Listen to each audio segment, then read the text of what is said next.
We need to get to far north Queensland, where the floods that have been caused by record rain in the wake of Tropical Cyclone Jasper. Now, areas around Cairns have seen 24-hour rainfall totals of more than 300 millimetres. And even in a tropical zone that's used to heavy downpours, the scale of the flooding, the power and extent of the floodwaters has been absolutely incredible and devastating. The ADF has mobilised to help hundreds of people in Cairns and the surrounds, sending 4 helicopters and boats to the area. At least one crocodile was washed into Cairns township, and residents there are being warned, of course, to stay out of the floodwaters. Let's cross live to the Mayor of Douglas Shire, Mike Kerr. Port Douglas is the holiday mecca north of Cairns, hit also by landslides and flooding. Mike, thanks for joining us. First up, what can you tell us about the latest in your area?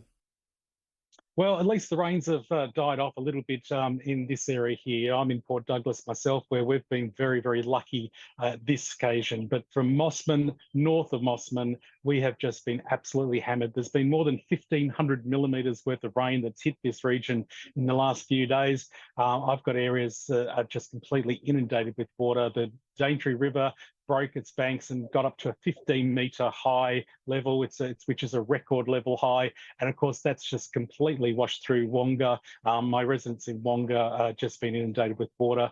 We were rescuing them last night, early morning, putting them into rescue shelters. And then, of course, we have Mossman as well, which the river there burst its banks and the water went all the way down Front Street, right through all the business shops there, right down as far as the council chambers. So we had to end up sandbagging the rescue centre to try and make sure that the water wasn't going into that also. So it's just an incredible amount of water, and the damage that's come with it is untold at this stage, because we just can't get into these areas because they're so isolated to find out exactly what the damage is. And that's one of our biggest concerns of what we're going to find when we do get in.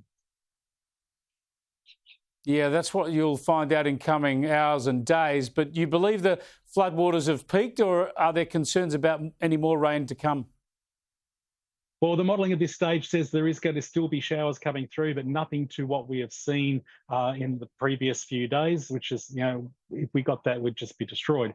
So at least with this, it'll give a chance for the catchment to drain, get it out the waters. The high tide that we've got tonight is only a 1.5, so it's nowhere near as high as what they've been, which also it won't cause the dramas that we've had over the last few days. But the damage is done. We've got houses that are unlivable. We've got people that will be homeless, and we've got areas that we can't even get to at this stage. Cape Tribulation, I mean, they had 650 mils of rain last night alone. So the person who spoke to me had water running through their house. It's a crazy situation.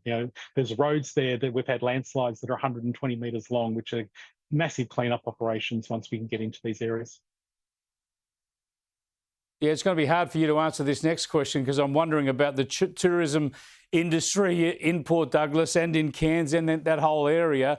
Are you expecting you're going to be closed off to visitors for some time to come? Because, of course, that's going to hit you economically in the weeks and months to come if you can't get that trade back up and running. Yeah, absolutely. We've been decimated, unfortunately, with COVID over the last few years. We're just getting our tourism back. And we are tough, we're resilient, and we're going to keep going with our tourism. Port Douglas, as I said, was one of the areas that wasn't heavily affected. Once we get Captain Cook Highway open, those reef boats are already ready to go. Those tours will be ready to go. Get us, a week just to get this mess cleaned up. We will be open, we will be trading, and we want those people with tickets to come to Douglas to come support these businesses who desperately need it. Well, good on you, Mike. Good luck with finding out what the damage is and getting on top of it. We'll certainly keep everyone up to date with what is revealed in coming days and weeks, so that we can make sure people know when they can get back up there and spend their dollars in your community. As you say, it's been a tough few years. It's the last thing you needed on the top of it. Thanks so much for joining us, Mike.